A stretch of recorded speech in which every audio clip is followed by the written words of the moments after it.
All right, YouTube, here's our next project. 2017 Porsche Macan, 2-liter turbo, 97,000 miles. Really clean. I think these were painted wheels. I didn't curb those, but you know, we might change those out later. So we're gonna do some repairs and some performance mods on this. The first repair is this thing doesn't pass smog. Here in California, we definitely need a smog. So pulled some codes on it. Doesn't really have a check engine light right now. The person I bought it from, she said that it does periodically come on and shuts off. So it's an intermittent one. I pulled the codes on it, the stored codes, and it is the intake manifold has some valves in it that basically get plugged up and don't allow airflow, or do allow airflow, but at the wrong times and wrong sort of velocity. So here's the intake manifold, and inside of these runners, there's a rod with little flaps that, you know, basically change the velocity of the air and amount of air that's coming into the engine. So right now it says it's stuck on. And so the EGR readiness test is basically not completing because of that. So we got to get this intake manifold off, see if we can clean it. If not, we'll end up replacing it. You know, obviously I got to put a new gasket on there one way or another, but we'll go ahead and get started. So I'll set this up and let's see what we can do. So if you look down here on the boot, let's see if we get this line out of the way. Right there, it says Q5, all right there. One more connector in the back, kind of hard to see, especially with the way the lighting is here.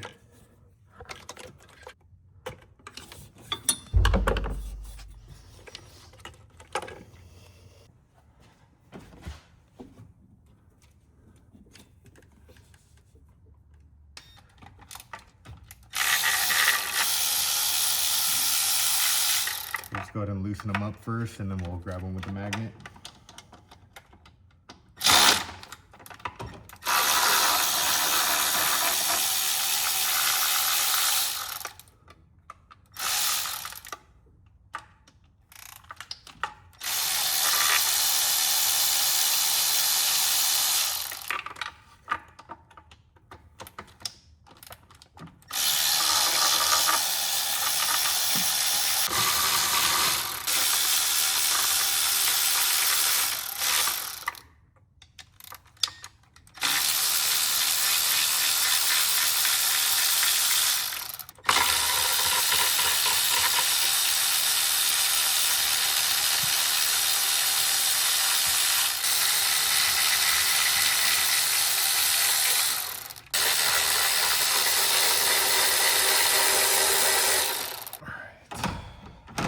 That should be all of the, that'll be all of the bolts holding on the intake to the head, the intake manifold to the head.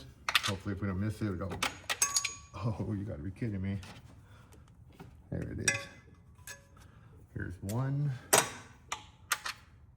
2, 3, 4,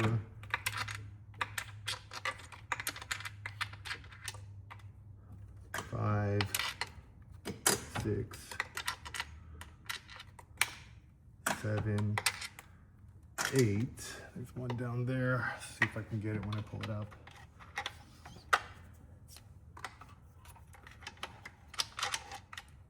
9. So 2, 4, 6, 8, 9, 10. There's 10 bolts holding it down. All right. Let's see what's loose here and what isn't. Did I miss something? 1, 2. Is there any more down there? So you can see all those empty holes right there that I just took out the bolts from right here. Let's see if there's any here. Got that one's loose. I don't think, oh yeah, you know what? I forgot about this big one down here. There's a bracket. So if you're familiar with the year prior to this, it has the same exact bracket here. So I think it's a 13mm nut right there on top here. And then on the bottom should be a triple square. So let's get that out.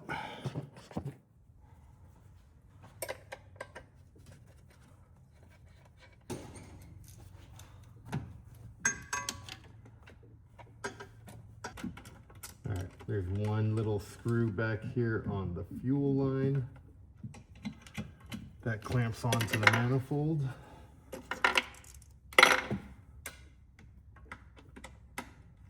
All right, we're loose, but we've still got a couple of wires connected here that I need to get the little safety clip off of that is not complying with me right now. So I'll see if I can flip this up and get some more access to it.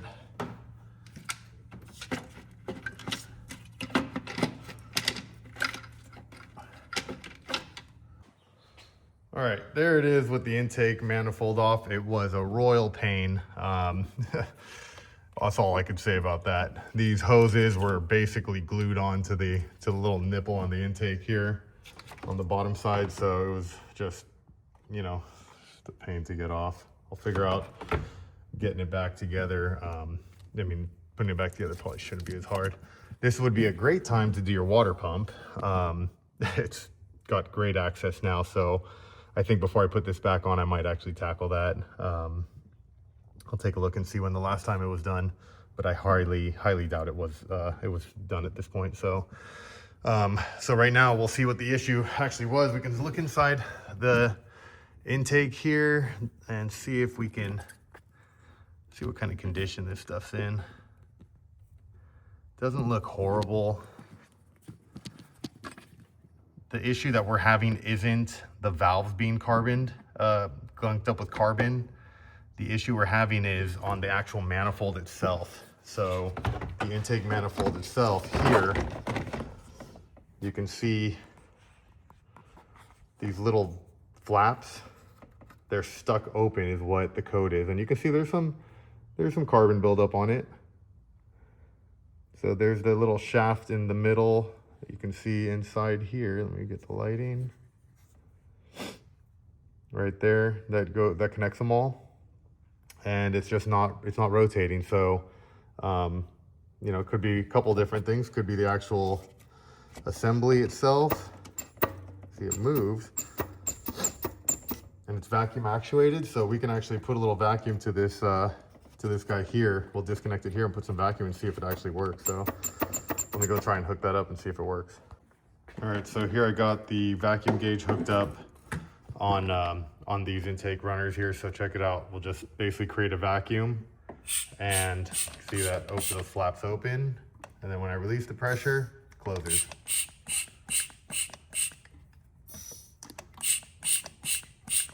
There we go. So my issue was that it says it stays open, but when I took it apart, it was in this position. So I'll have to look into this a little bit more. Maybe I'll clean them up and just see, maybe it's just not opening, and I don't know, that's weird. Maybe it's not closing enough, but you can see where it's supposed to close. And that's it, that is its final resting position. So I started replacing the air filter and I forgot that I wasn't recording, but here's the old one. It's pretty filthy. So I got our factory replacement, still the old one, obviously clean on the inside, but super dirty on the outside. So that's the old one. And here is the new one, nice and clean. So again, factory replacement. I'm gonna go ahead and put this guy in.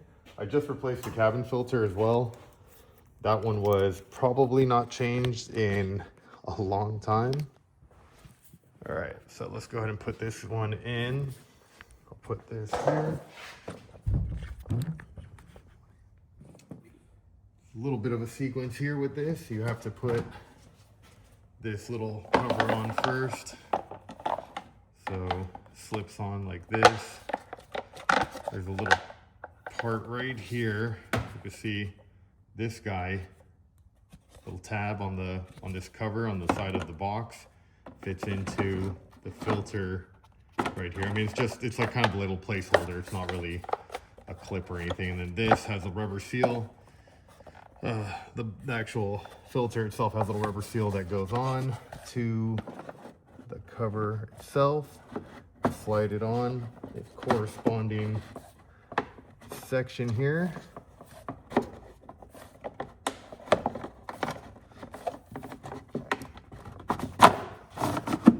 Down like that. And then this boot needs to get slid into its spot with its rubber gasket, nice and tight. Make sure those holes line up for the pins here, these little plastic pins. Just push them in and then you'll rotate them like a quarter turn. You don't have to do, they're not screws, they're just little pins that kind of hold it in place. So that's that. And then this is the cover itself, little inlet cover, put that on, and these are T25s. Ouch. There we go.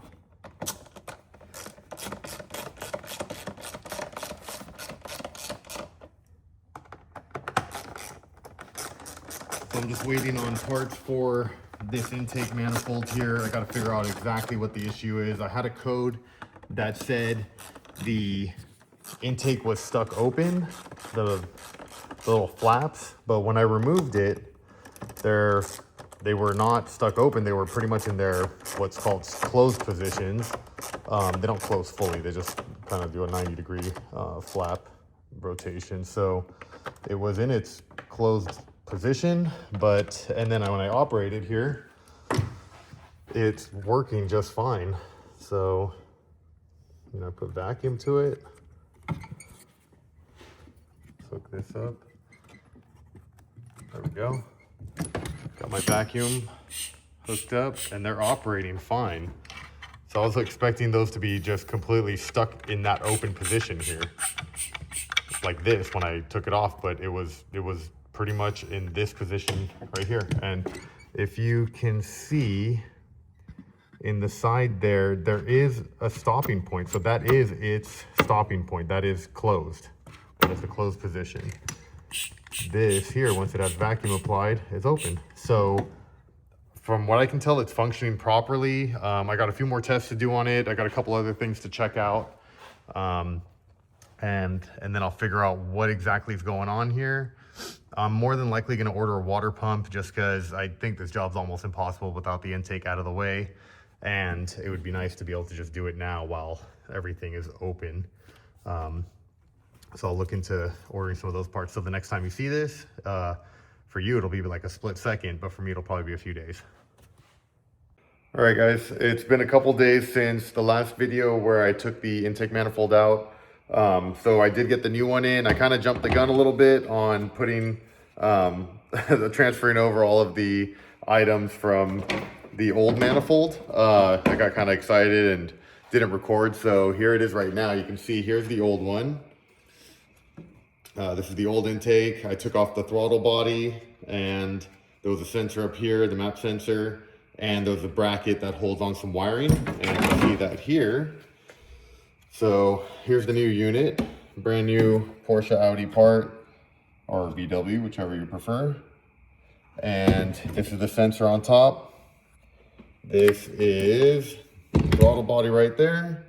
And this is the bracket that I transferred over. Came with all the other sensors on here, the new diaphragm, new gaskets and everything, which is fantastic. So I got all that transferred over. And then as you can see back here, I got a brush for carbon cleaning. And so right now I'm just did one of the cylinders, basically cylinder 2. So you can take a look here. Let's see if we can get a good view. So cylinder 2 is done. Got it as clean as I can get with the tools that I have. It's pretty darn clean. They weren't too bad to begin with, but you can see cylinder number 1, a little dirty. I haven't started on that yet, but I got 2 done, and I'm gonna take a little break here from recording to finish up what I'm doing, and then I will bring you guys back when we're ready to throw the intake manifold, the new intake manifold back on. So I'll see you guys back in a few moments. All right, carbon cleaning is done. There it is. Here's a good view of it.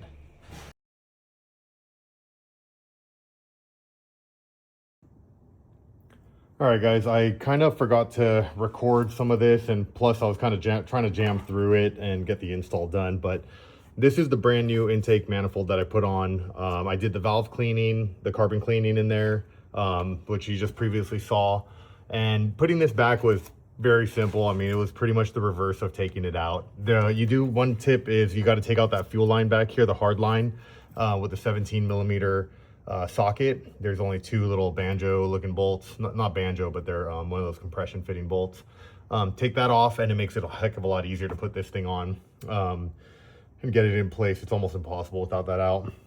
But I got it on there and then drove it around a bunch to see if I can get the smog readiness done.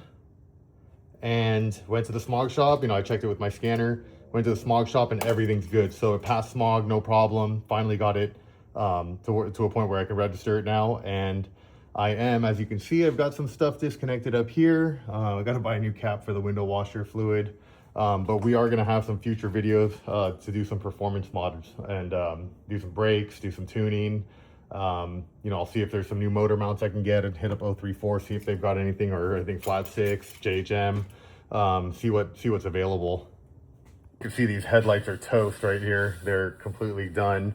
I don't even think I'm gonna try and polish these out. I'll just buy new headlight lenses, or if I can get a good deal on some new headlight, not new, but like some used headlights that are in good condition, I might do that. But other than that, really easy car to work on.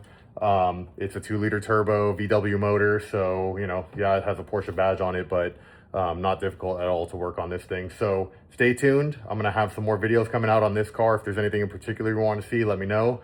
But as of right now, I'm thinking definitely want to do some bigger brakes. Want to make this thing go faster. What else? Exhaust would be cool. Some lowering springs, upper control arms. But I'll definitely keep you guys up to date and posted on it, what we're doing, and I'll get some new videos out soon. See you guys on the next one.